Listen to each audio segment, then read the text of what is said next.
ಎಲ್ರಿಗೂ ನಮಸ್ಕಾರ. ಇವಾಗ ನಾವೇನು ಸ್ಟಾಕ್ಸ್ ಅಲ್ಲಿ ಹೇಗೆ ಇನ್ವೆಸ್ಟ್ ಮಾಡೋದು, ಮ್ಯೂಚುವಲ್ ಫಂಡ್ಸ್ ಅಲ್ಲಿ ಹೇಗೆ ಇನ್ವೆಸ್ಟ್ ಮಾಡೋದು ಅಂತ ನಿಮಗೆ ತೋರಿಸ್ಕೊಡ್ತಾ ಇದೀವಿ ಅಲ್ವಾ? ಬಟ್ ನೀವ್ ಹೇಳ್ಬೋದು ಸ್ಟಾಕ್ಸ್ ಅಲ್ಲಿ ಇನ್ವೆಸ್ಟ್ ಮಾಡೋದಕ್ಕೆ ನಂಗೆ ಇನ್ ಡೆಪ್ತ್ ನಾಲೆಡ್ಜ್ ಬೇಕು ಸ್ಟಾಕ್ ಬಗ್ಗೆ. ಹಾಗೆ ಹಲವಾರು ಸ್ಟಾಕ್ಸ್ ನಾನು ನೋಡ್ತೀನಿ, ಬಟ್ ಎಲ್ಲದ್ರೊಳಗೂ ಇನ್ವೆಸ್ಟ್ ಕೂಡ ಮಾಡೋದಿಕ್ಕಾಗಲ್ಲ ಅಂತ. ಮತ್ತೆ ಮ್ಯೂಚುವಲ್ ಫಂಡ್ಸ್ ಅಲ್ಲಿ ಫಂಡ್ ಮ್ಯಾನೇಜರ್ ಏನೋ ಮ್ಯಾನೇಜ್ ಮಾಡ್ತಿದ್ದಾರೆ ನಿಮ್ ಫಂಡ್ಸ್ ನ, ಬಟ್ ಆದ್ರೆ ನೀವು ಇಂಟ್ರಾಡೇ ಟ್ರೇಡಿಂಗ್ ಮಾಡಕ್ ಆಗ್ತಿಲ್ಲ ಅಂತ. ಸೊ ನೀವು ಕೇಳ್ಬೋದು ಈ ಎರಡರಲ್ಲೂ ಕೂಡ ಕೆಲವು ಪ್ರಾಬ್ಲಮ್ಸ್ ಇದೆ. ಸೊ ಈ ಪ್ರಾಬ್ಲಮ್ಸ್ಗೆ ಒಂದು ಸೊಲ್ಯೂಷನ್ ಇದೆಯಾ ಅಂತ. ಈ ಸೊಲ್ಯೂಷನ್ ಬಂದು ETFs ಅಂತ ಹೇಳ್ಬೋದು, ಎಕ್ಸ್ಚೇಂಜ್ ಟ್ರೇಡೆಡ್ ಫಂಡ್ಸ್.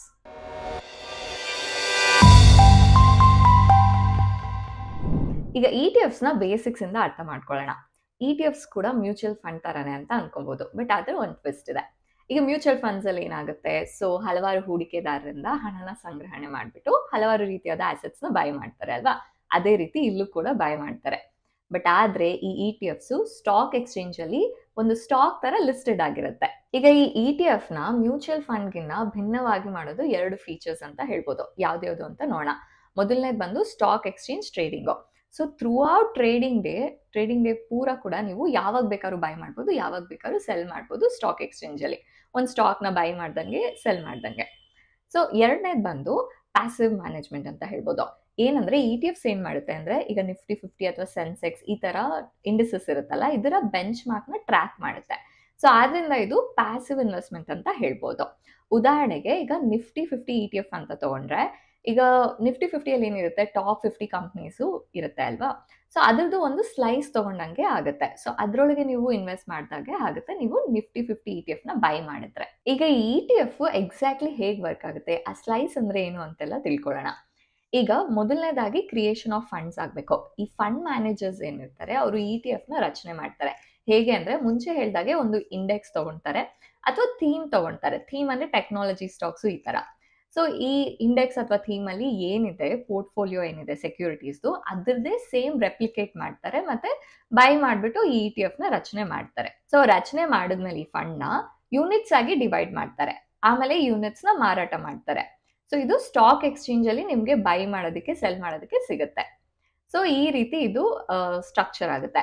ಅದಾದ್ಮೇಲೆ ಇದರ NAV ಏನಿದೆ, ಈಗ ಮ್ಯೂಚುವಲ್ ಫಂಡ್ಸ್ ಅಲ್ಲಿ NAV ಇರುತ್ತಲ್ಲ, ನೆಟ್ ಅಸೆಟ್ ವ್ಯಾಲ್ಯೂ, ಅದೇ ರೀತಿ ETFsಗೂ ಕೂಡ NAVs ಇರುತ್ತೆ. ಬಟ್ ಅದರ ಮಾರ್ಕೆಟ್ ಪ್ರೈಸ್ ಏನಿದೆ ಅದು ಸ್ಟಾಕ್ ಎಕ್ಸ್ಚೇಂಜ್ ಅಲ್ಲಿ ಡಿಮ್ಯಾಂಡ್ ಸಪ್ಲೈ ನೋಡ್ಕೊಂಡು ವೇರಿ ಆಗ್ತಾ ಇರುತ್ತೆ. ಈಗ ಸ್ಟಾಕ್ ಹೇಗೆ ವೇರಿ ಆಗುತ್ತೆ ಅದೇ ರೀತಿ ETFs ನ ಮಾರ್ಕೆಟ್ ಪ್ರೈಸ್ ಕೂಡ ವೇರಿ ಆಗ್ತಾ ಇರುತ್ತೆ. ಸೊ ಇದು ಯುನೀಕ್ ಅಂತ ಹೇಳ್ಬೋದು. ಈಗ ETFsಗೂ ಮ್ಯೂಚುವಲ್ ಫಂಡ್ಸ್ಗೂ ಮತ್ತೆ ಸ್ಟಾಕ್ಸ್ಗೂ ಏನೇನ್ ಡಿಫ್ರೆನ್ಸ್ ಅಂತ ನೋಡ್ಬೇಡ.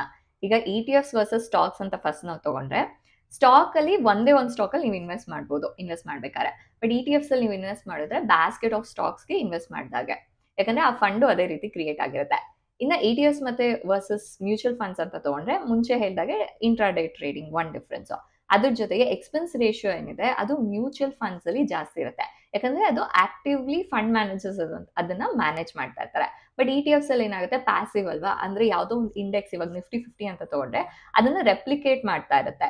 ಸೊ ಅದರಿಂದ ಇದು ಪ್ಯಾಸಿವ್ ಆಗಿರೋದ್ರಿಂದ ಮ್ಯಾನೇಜ್ಮೆಂಟ್ ಎಕ್ಸ್ಪೆನ್ಸ್ ರೇಷಿಯೋ ಏನಿರುತ್ತೆ ಅದು ಕಡಿಮೆ ಇರುತ್ತೆ. ಈಗ ಇನ್ನು ಕೆಲವು ಇಂಪಾರ್ಟೆಂಟ್ ಡಿಫ್ರೆನ್ಸಸ್ ಅಂದ್ರೆ, ಇವಾಗ ನೀವು ಕಂಟ್ರೋಲ್ ಇಟ್ಕೊಬೇಕು ನೀವು ಇನ್ವೆಸ್ಟ್ಮೆಂಟ್ ಮೇಲೆ ಅಂತ ಅಂದ್ರೆ, ಸ್ಟಾಕ್ಸ್ ಅಲ್ಲಿ ಫಸ್ಟ್ ಕಂಟ್ರೋಲ್ ಸಿಗುತ್ತೆ. ಸೊ ಆಮೇಲೆ ETFs ಅಲ್ಲಿ ಅಂದ್ರೆ ಹೈಯೆಸ್ಟ್ ಕಂಟ್ರೋಲ್ ಸ್ಟಾಕ್ಸ್ ಅಲ್ಲಿ ಸಿಗುತ್ತೆ, ETFs ಅಲ್ಲಿ ಸೆಕೆಂಡು, ಮ್ಯೂಚುವಲ್ ಫಂಡ್ಸ್ ಅಲ್ಲಿ ಥರ್ಡ್ ಅಂತ ಹೇಳ್ಬೋದು. ಅದೇ ರಿಸ್ಕ್ ಅಂತ ನೋಡಿದಾಗ ಸ್ಟಾಕ್ಸ್ ಹೈಯೆಸ್ಟ್ ರಿಸ್ಕ್ ಇರುತ್ತೆ, ಯಾಕಂದ್ರೆ ಕಂಪ್ನಿ ಪರ್ಫಾರ್ಮೆನ್ಸ್ ಮತ್ತೆ ಹಲವಾರು ರೀತಿಯಾದ ಫ್ಯಾಕ್ಟರ್ಸ್ ಇನ್ವಾಲ್ವ್ ಆಗಿರುತ್ತೆ.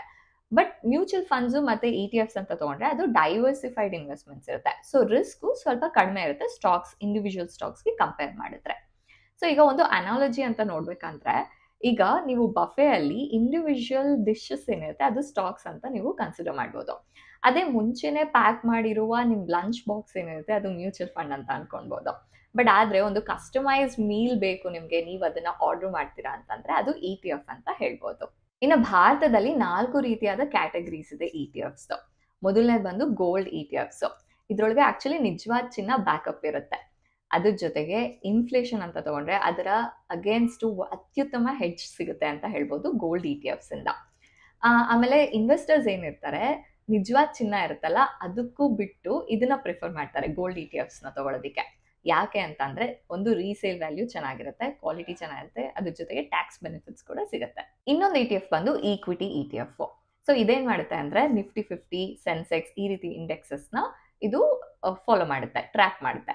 ಸೊ ಆದ್ರಿಂದ ನಿಮ್ಗೆ ಮಲ್ಟಿಪಲ್ ಸ್ಟಾಕ್ಸ್ ಮೇಲೆ ಎಕ್ಸ್ಪೋಜರ್ ಸಿಗುತ್ತೆ. ಸೊ ಇದು ಲಾಂಗ್ ಟರ್ಮ್ ವೆಲ್ತ್ ಕ್ರಿಯೇಷನ್ಗೆ ಯೂಸ್ ಮಾಡ್ಕೊಬಹುದು. ಮತ್ತೊಂದು ETF ಅಂದ್ರೆ debt ETF. So debt ETF ಏನ್ ಮಾಡುತ್ತೆ, ಫಿಕ್ಸ್ಡ್ ಇನ್ಕಮ್ ಸೆಕ್ಯೂರಿಟೀಸ್ ಮೇಲೆ ಇದು ಕಾನ್ಸಂಟ್ರೇಟ್ ಮಾಡುತ್ತೆ. ಈಗ ಗವರ್ಮೆಂಟ್ ಬಾಂಡ್ಸ್ ಆಗಿರ್ಬೋದು, ಕಾರ್ಪೊರೇಟ್ ಬಾಂಡ್ಸ್ ಆಗಿರ್ಬೋದು. ಸೊ ಯಾರಿಗೆ ಜಾಸ್ತಿ ರಿಸ್ಕ್ ತಗೊಳ್ಳೋದಕ್ಕೆ ಇಷ್ಟ ಇರಲ್ಲ, ಸ್ಟೆಬಿಲಿಟಿ ಬೇಕು, ಹಾಗೆ ಟ್ಯಾಕ್ಸ್ ಬೆನಿಫಿಟ್ಸ್ ಕೂಡ ಬೇಕು, ಹಾಗೆ ಡೆಟ್ ಮ್ಯೂಚುವಲ್ ಫಂಡ್ಸ್ ಏನಿರುತ್ತೆ ಸೊ ಅದಕ್ಕಿಂತ ಲೆಸ್ ಎಕ್ಸ್ಪೆನ್ಸಿವ್ ಇರಬೇಕು ಅಂತ ಇಷ್ಟಪಡ್ತಾರೆ, ಅವರು ಈ ಡೆಟ್ ETFs ನ ಆಪ್ಟ್ ಮಾಡ್ಕೊಳ್ಬಹುದು. ಇನ್ನೊಂದಂದ್ರೆ ETFs ವಿತ್ ಇಂಟರ್ನ್ಯಾಷನಲ್ ಎಕ್ಸ್ಪೋಜರ್ ಅಂತ. ಸೊ ನಿಮ್ಗೆ ಗ್ಲೋಬಲ್ ಪೈಯಲ್ಲಿ ಕೂಡ ಒಂದು ಸ್ಲೈಸ್ ಬೇಕು ಅಂದ್ರೆ ಅದು ಕೂಡ ಸಿಗುತ್ತೆ ಅಂತ ಹೇಳ್ಬೋದು. ಸೊ ಕೆಲವು ETFs ಇಂಟರ್ನ್ಯಾಷನಲ್ ಎಕ್ಸ್ಪೋಜರ್ ಕೂಡ ನಿಮಗೆ ಕೊಡುತ್ತೆ. ಸೊ ಆಗ ನಿಮ್ಗೆ ಔಟ್ಸೈಡ್ ಇಂಡಿಯಾ ಏನೇನು ಎಕಾನಮೀಸ್ ಇದೆ ಅದರೊಳಗೂ ಕೂಡ ಇನ್ವೆಸ್ಟ್ ಮಾಡೋ ಅವಕಾಶ ಸಿಗುತ್ತೆ. ಇನ್ನ ಈ ETFs ನ ಬೆನಿಫಿಟ್ಸ್ ಗಳು ಏನೇನು ಅಂತ ನೋಡೋಣ. ಮುಂಚೆನೆ ಹೇಳಿದಾಗೆ ಲಿಕ್ವಿಡಿಟಿ, ಯಾವಾಗ ಬೇಕಾದ್ರೂ ಟ್ರೇಡ್ ಮಾಡಬಹುದು ಟ್ರೇಡಿಂಗ್ ಅವರ್ಸ್ ಅಲ್ಲಿ. ಸೊ ಎರಡನೇದು ಬಂದು ಮ್ಯೂಚುವಲ್ ಫಂಡ್ಗಿನ ಎಕ್ಸ್ಪೆನ್ಸ್ ರೇಷಿಯೋ ಕಡಿಮೆ ಇರುತ್ತೆ. ಸೊ ಮ್ಯೂಚುವಲ್ ಫಂಡ್ಸ್ ಅಲ್ಲಿ 2% ತನಕ ಇರ್ಬೋದು, ಬಟ್ ETFs ಅಲ್ಲಿ 0.35% ಇರುತ್ತೆ. ಸೊ ನೀವೇ ನೋಡ್ಬೋದು ಡಿಫ್ರೆನ್ಸ್. ಮತ್ತೆ ETFs ಅಲ್ಲಿ ಜಾಸ್ತಿ ಟ್ರಾನ್ಸ್ಪರೆನ್ಸಿ ಇರುತ್ತೆ ಅಂತ ಹೇಳ್ಬೋದು. ಯಾಕಂದ್ರೆ ಸೊ ಅವರು ಡೈಲಿ ಕೂಡ ತಮ್ಮ ಹೋಲ್ಡಿಂಗ್ಸ್ ನ ಡಿಸ್ಕ್ಲೋಸ್ ಮಾಡ್ತಾರೆ. ಸೊ ನೀವು ಯಾವ್ದ್ರೊಳಗೆ ಏನ್ ಇನ್ವೆಸ್ಟ್ ಮಾಡ್ತಿದ್ದೀರಾ ಅಂತ ಕರೆಕ್ಟ್ ಆಗಿ ಗೊತ್ತಾಗುತ್ತೆ. ಮತ್ತೆ ಇನ್ನೊಂದು ಅಡ್ವಾಂಟೇಜ್ ಅಂದ್ರೆ ಈಸ್ ಆಫ್ ಆಕ್ಸೆಸ್ ಅಂತ ಹೇಳ್ಬೋದು. ಯಾಕಂದ್ರೆ ಹಲವಾರು ರೀತಿಯಾದ ಸೆಕ್ಟರ್ಸ್ ಅಲ್ಲಿ ಇವಾಗ ಗೋಲ್ಡ್ ಆಗಿರ್ಬೋದು ಅಥವಾ ಗ್ಲೋಬಲ್ ಮಾರ್ಕೆಟ್ ಆಗಿರ್ಬೋದು ಅಥವಾ ಇಂಡೆಕ್ಸ್ ಅಲ್ಲಿ ಆಗಿರ್ಬೋದು ಈಸಿಯಾಗಿ ನೀವು ಇನ್ವೆಸ್ಟ್ ಮಾಡ್ಬೋದು ETF ಮುಖಾಂತರ. ಈಗ ಅಡ್ವಾಂಟೇಜಸ್ ಏನೋ ತಿಳ್ಕೊಂಡ್ರೆ, ಡಿಸ್ಅಡ್ವಾಂಟೇಜಸ್ ಏನು, ರಿಸ್ಕ್ ಏನು, ಯಾಕಂದ್ರೆ ETF ಅಲ್ಲೂ ಕೂಡ ರಿಸ್ಕ್ ಇರುತ್ತೆ, ಅದೇನು ಎಕ್ಸೆಪ್ಷನ್ ಅಲ್ಲ. ಸೊ ಎಲ್ಲಾ ರೀತಿಯಾಗಿ ಮಾರ್ಕೆಟ್ ಅಲ್ಲಿ ಯಾವ ರೀತಿಯಾದ ರಿಸ್ಕ್ ಇರುತ್ತೆ ಅದು ETFs ಅಲ್ಲೂ ಕೂಡ ಇರುತ್ತೆ. ಮೊದಲನೇದು ತಿಳ್ಕೊಳ್ಬೇಕು ಅಂದ್ರೆ ರಿಸ್ಕ್ ಏನು ಅಂದ್ರೆ ಅದು ಮಾರ್ಕೆಟ್ ರಿಸ್ಕ್ ಅಂತಾನೆ ಹೇಳ್ಬೋದು. ಯಾಕಂದ್ರೆ ಈಗ ETFs ಏನ್ ಮಾಡುತ್ತೆ, ಅದು ಇಂಡೆಕ್ಸ್ ನ ಮಿರರ್ ಮಾಡುತ್ತೆ ಅಲ್ವಾ. ಇಂಡೆಕ್ಸ್ ಅಲ್ಲಿ ಏನಿದೆ ಅದೇ ರೀತಿ ತಗೊಳುತ್ತೆ ಇಲ್ಲಿ ಈಕ್ವಿಟಿ ETFs ತಗೊಂಡ್ರೆ. ಸೊ ಅವಾಗ ಸೇಮ್ ರಿಸ್ಕ್ ಇಲ್ಲೂ ಕೂಡ ಕ್ಯಾರಿ ಆಗುತ್ತೆ. ಇವಾಗ ಮಾರ್ಕೆಟ್ ಹೇಗೆ ಫ್ಲಕ್ಚುಯೇಟ್ ಆಗ್ತಾ ಇರುತ್ತೆ ಅದೇ ರೀತಿ ETFs ಕೂಡ ಫ್ಲಕ್ಚುಯೇಟ್ ಆಗ್ತಾ ಇರುತ್ತೆ. ಮತ್ತೆ ಇದ್ರೊಳಗೆ ಟ್ರ್ಯಾಕಿಂಗ್ ಎರರ್ ಆಗ್ಬೋದು. ಈಗ ನಾವೇನೋ ಹೇಳಿದ್ವಿ ಕರೆಕ್ಟ್ ಆಗಿ ಮಿರರ್ ಮಾಡುತ್ತೆ ಅಂತ ಮಾರ್ಕೆಟ್ ನ, ಬಟ್ ಕೆಲವು ಸರಿ ಕರೆಕ್ಟ್ ಆಗಿ ಮಿರರ್ ಮಾಡಕ್ ಆಗದೆ ಇದ್ರೆ ಅಂದ್ರೆ ಸ್ಲೈಟ್ ವೇರಿಯೇಷನ್ ಆದಾಗ ಅದನ್ನ ಟ್ರ್ಯಾಕಿಂಗ್ ಎರರ್ ಅಂತ ಕರೀತಾರೆ. ಸೊ ಇದ್ರ ಜೊತೆಗೆ ಲಿಕ್ವಿಡಿಟಿ ಪ್ರಾಬ್ಲಮ್ ಕೂಡ ಆಗ್ಬೋದು. ಈಗ ಎಲ್ಲಾ ಸ್ಟಾಕ್ಸ್ ಕೂಡ ಲಿಕ್ವಿಡಿಟಿ ಇರಲ್ಲ ಅಲ್ವಾ, ಅದಕ್ಕೆ ಅಂದ್ರೆ ಎಲ್ಲಾ ಸ್ಟಾಕ್ಸ್ ಅಲ್ಲೂ ಕೂಡ ಜಾಸ್ತಿ ಜನ ಬೈ ಮಾಡೋದು ಸೆಲ್ ಮಾಡೋದು ಮಾಡದೇ ಇದ್ದಾಗ ಲಿಕ್ವಿಡಿಟಿ ಏನಾಗುತ್ತೆ, ಕಡಿಮೆ ಆಗುತ್ತೆ ಕೆಲವು ಸ್ಟಾಕ್ಸ್ ಅಲ್ಲಿ. ಅದೇ ರೀತಿ ಕೆಲವು ETFs ಅಲ್ಲೂ ಕೂಡ ಲಿಕ್ವಿಡಿಟಿ ಕಡಿಮೆ ಆಗ್ಬೋದು. ಸೊ ಆಗ ನಿಮ್ಗೆ ಸೆಲ್ ಮಾಡೋದಕ್ಕೆ ಬೈ ಮಾಡೋದಕ್ಕೆ ಕಷ್ಟ ಆಗ್ಬೋದು. ಸೊ ಅದೊಂದು ಪ್ರಾಬ್ಲಮ್ ಬರ್ಬೋದು. ಮತ್ತೇನು ಅಂದ್ರೆ ಕರೆನ್ಸಿ ಫ್ಲಕ್ಚುಯೇಷನ್ಸ್. ಈಗ ಇಂಟರ್ನ್ಯಾಷನಲ್ ಎಕ್ಸ್ಪೋಜರ್ ತಗೊಂಡಿರೋ ETF ಏನಾದ್ರು ತಗೊಂಡ್ರೆ ಅದ್ರೊಳಗೆ ಕರೆನ್ಸಿ ಫ್ಲಕ್ಚುಯೇಷನ್ ಕೂಡ ಒಂದು ರಿಸ್ಕ್ ಅಂತ ಹೇಳ್ಬೋದು. ಈಗ ಮೊನ್ನೆನೇ ನೀವು ನೋಡ್ಬೋದು USD to INR ಹೇಗೆ ಡ್ರಾಪ್ ಆಗಿದೆ ಅಂತ, ಈ ರೀತಿ. ಸೊ ಆ ಕರೆನ್ಸಿ ಫ್ಲಕ್ಚುಯೇಷನ್ ಇಂದ ಕೂಡ ನಿಮ್ಮ ಪ್ರಾಫಿಟ್ಸ್ಗೆ ಅದು ಎಫೆಕ್ಟ್ ಆಗ್ಬೋದು. ಮತ್ತೊಂದು ಪ್ರಾಬ್ಲಮ್ ಏನಾಗುತ್ತೆ ಅಂತ ಅಂದ್ರೆ ಈಗ ಟ್ರೇಡಿಂಗ್ ವಾಲ್ಯೂಮ್ ಏನಿದೆ ಅದ್ರದ್ದು ETFs ಅದು ಕಡಿಮೆ ಆದಾಗ ಬಿಟ್ ಆಸ್ಕ್ ಸ್ಪ್ರೆಡ್ ಏನಿರುತ್ತೆ ಅದು ದೊಡ್ಡದಾಗ್ಬೋದು. ಸೊ ಆಗ ಕೂಡ ನಿಮ್ಗೆ ಸೆಲ್ ಮಾಡೋದಕ್ಕೆ ಕಷ್ಟ ಆಗ್ಬೋದು ಅಥವಾ ಬೈ ಮಾಡೋದಕ್ಕೆ ಕಷ್ಟ ಆಗ್ಬೋದು. ಸೊ ಈ ರೀತಿ ಒಂದು ರಿಸ್ಕ್. ಇದ್ರ ಜೊತೆಗೆ ಮತ್ತೊಂದು ರಿಸ್ಕ್ ಏನಂದ್ರೆ ಪ್ಯಾನಿಕ್ ಸೆಲ್ಲಿಂಗ್ ಅಥವಾ ಫೋಮೋ ಬೈಯಿಂಗ್.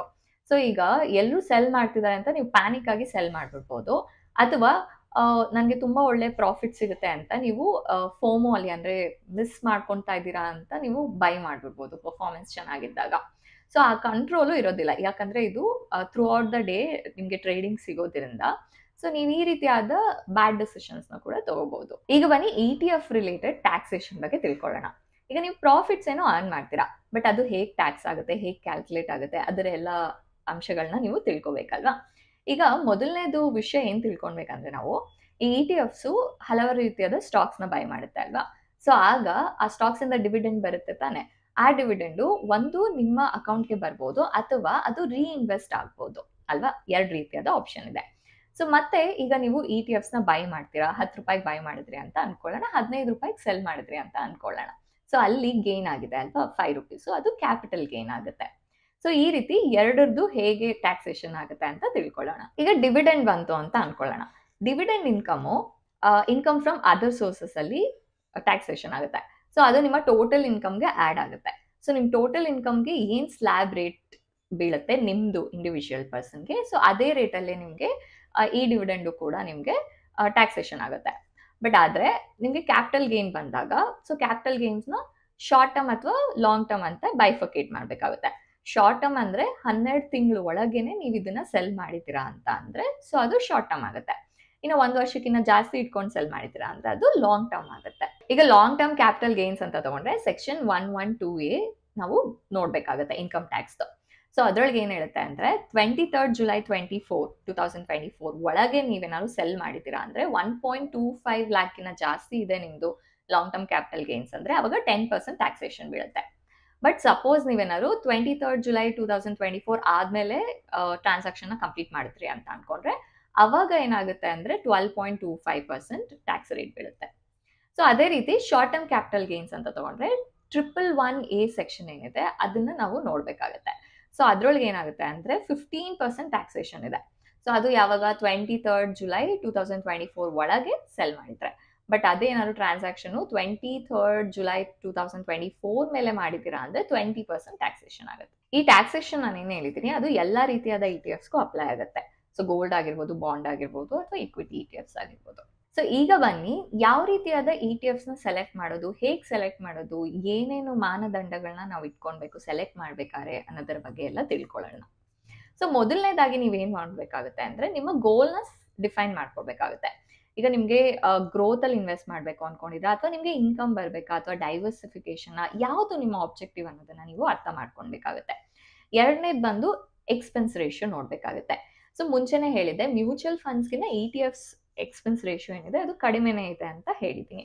ಬಟ್ ಆದ್ರೆ ಅದ್ರೊಳಗೂ ಯಾವುದು ಇನ್ನ ಕಡಿಮೆ ಇದೆ ಅನ್ನೋದನ್ನ ಕೂಡ ನೀವು ನೋಡ್ಬೇಕಾಗತ್ತೆ. ಸೊ ನೀವ್ ಎಷ್ಟು ಸ್ಪೆಂಡ್ ಮಾಡೋದಕ್ಕೆ ರೆಡಿ ಇದ್ದೀರಾ ಅಂತ ಕೂಡ ನೀವು ಡಿಸೈಡ್ ಮಾಡ್ಕೊಂಡು ಆ ಎಕ್ಸ್ಪೆನ್ಸ್ ರೇಷಿಯೋ ನೋಡ್ಕೊಂಡು ETFs ನ ಸೆಲೆಕ್ಟ್ ಮಾಡ್ಬೇಕಾಗತ್ತೆ. ಈಗ ನೀವು ಲಿಕ್ವಿಡಿಟಿನ ಕೂಡ ಅನಲೈಸ್ ಮಾಡ್ಬೇಕಾಗತ್ತೆ. ಯಾಕಂದ್ರೆ ಟ್ರೇಡಿಂಗ್ ವಾಲ್ಯೂಮ್ ಏನಿದೆ ಅದು ಜಾಸ್ತಿ ಇದೆ ಅಂದ್ರೆ ಆಗ ಬಿಡ ಸ್ಪ್ರೆಡ್ ಏನಿದೆ ಅದು ಕಡಿಮೆ ಇರುತ್ತೆ, ನ್ಯಾರೋ ಇರುತ್ತೆ. ಬಟ್ ಅದೇನಾದ್ರು ಟ್ರೇಡಿಂಗ್ ವಾಲ್ಯೂಮ್ ತುಂಬಾನೇ ಕಡಿಮೆ ಇದೆ ಅಂತ ಅನ್ಕೊಳ್ಳೋಣ, ಆಗ ಈ ಬಿಡಾ ಸ್ಪ್ರೆಡ್ ಏನಿದೆ